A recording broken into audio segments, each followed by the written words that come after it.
আসসালামু আলাইকুম ওয়া রাহমাতুল্লাহ। আজকে আমি এই মুহূর্তে যেই জায়গায় বসে ভিডিওটা রেকর্ড করছি, এই জায়গায় আমি গত কয়েক বছর একাধিক ভিডিও তৈরি করেছি।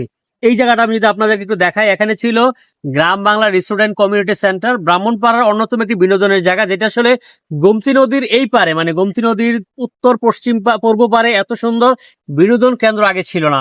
এই এলাকাটায় আজকে ঈদের দ্বিতীয় দিন, মানে গতকালকে ঈদ হয়েছে, আমি যখন রেকর্ড করছি ঈদের দ্বিতীয় দিন। এই সময়টায় একা বসে থাকা দূরের কথা, মানে এখানে মানুষের পদচারণায় মুখরিত থাকতো, আমি বাড়িতে থাকতে পারতাম না। এই রাস্তা, পুরো রাস্তা জুড়ে জ্যাম লেগে থাকতো। এখানে নৌকায় সিরিয়াল ধরে মানুষ নৌকা যাইতো। মোট কথা হচ্ছে এই রিসোর্টটা একটা জমজমাট কেন্দ্র ছিল। কিন্তু দেখেন, আজকে 2026 সালে এসে এখানে কোনো মানুষ নাই, জনমানব শূন্য একটি রিসোর্টের, যদি আমি ভিডিওটা এভাবে তৈরি করতে পারতাম, রিসোর্টের আত্মকাহিনী বলতে পারতাম, এই রিসোর্টটি আজকে শেষ হয়ে গিয়েছে। এই রিসোর্টের বিষয়ে কথা বলার আগে একটা গল্প শোনাবো আজকে। আমি যখন আসলে, আমার ছোটবেলা থেকে কার্টুন দেখার ইচ্ছা ছিল না বা প্রবণতা ছিল না। আমার বাচ্চারা যখন কার্টুন দেখে, তাদের সাথে আমি বসে বসে কার্টুন দেখছিলাম। তো কার্টুনের মধ্যে দেখছিলাম একটা লোকের নাম ছিল লালাজি। তো লালাজি যে কাজটা করতো, লালাজি হচ্ছে মাছ বিক্রি করতো। মাছ বিক্রি করে তার অনেক বেশি লাভ হইতো। তো তার এক প্রতিবেশী, সে ছিল হচ্ছে গরুর দুধ বিক্রি করতো। তো লালাজি যখন মাছ বিক্রি করতো, তার প্রচুর মাছ বিক্রি করে লাভ হইতো। সে দেখতো পাশের লোকটা দুধ বিক্রি করে তার অনেক লাভ হচ্ছে। তখন সে চিন্তা করলো যে না, আমি মাছ বিক্রি না করে আমিও দুধ বিক্রি করব।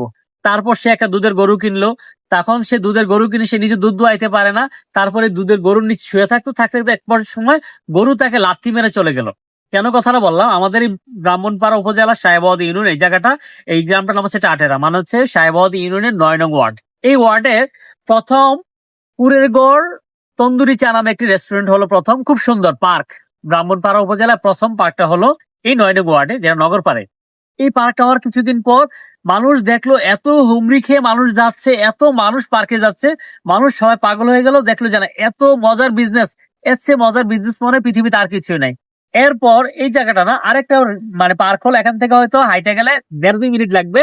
ওইখানে হলো স্বপ্নদ্বীপ রিসোর্ট নামে আরেকটা রিসোর্ট হলো, অনেক সুন্দর, অনেক আয়োজন, অনেক গোটা করে করলো। তখন করোনার কারণে ওইটা মাইর খেলো, মানে ওইটা, মানে তখন মাইর খায় না, তখন ওইটার পাশাপাশি তখন এটা কাজ চলছিল, গ্রাম বাংলা রিসোর্ট। মানে একই ওয়ার্ডে 3টা রেস্টুরেন্ট পড়তেছিল। এটা করলো বিশাল গোটা করে। তো এর মাঝখানের সময় প্রথম যেটা লাভ হওয়ার, কুড়ির লাভ করে তাদের ব্যবসা শেষ, বন্ধ।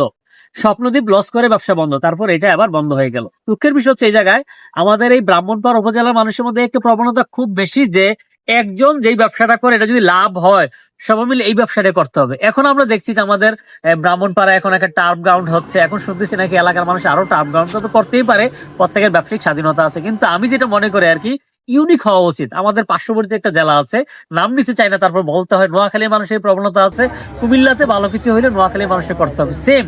এখানে আমি লালাজির গল্পটা এই কারণে বললাম যে আমাদের ব্রাহ্মণপাড়ার মানুষ এমন, যে একটা বিজনেস করে যদি একজন লাভ হয়েছে, সবাই এই বিজনেসটা করতে হবে। কেন রে বাবা, দেশে কি আর কোনো বিজনেস নাই? তো আমার কাছে মনে হয় ইউনিক আইডিয়া বের করা দরকার। এই যে আজকে এই রিসোর্টটা থাকতো, আমাদের এলাকার শিশু কিশোর বাচ্চারা বয়স্করা পর্যন্ত এই রিসোর্টে ঘুরতে আসতো, রেস্টুরেন্টে খাইতে আসতো, মানে বিশাল একটা জমজমাট অবস্থা ছিল। এটা আমি সাপোর্ট করতাম। যদি আমার বাড়ির পাশে এটা অনেক, মানে বিনোদনের একটা বড় একটা কেন্দ্র ছিল, এখানটাতে নৌকা ছিল, অনেক সুন্দর, আপনারা আমার আগের ভিডিওগুলোতে দেখছেন। কিন্তু আমাদের সমাজে অশুভ প্রতিযোগিতার কারণে এই ভালো কিছুগুলা টিকে না। তো আমার কাছে মনে হয় আমাদের সমাজে যারা আছে, এই এলাকায় উচিত আর একটা বিনোদন কেন্দ্র গড়ে তোলা। এখন আমার কাছে মনে হয় এলাকায় বিনোদন কেন্দ্র নাই।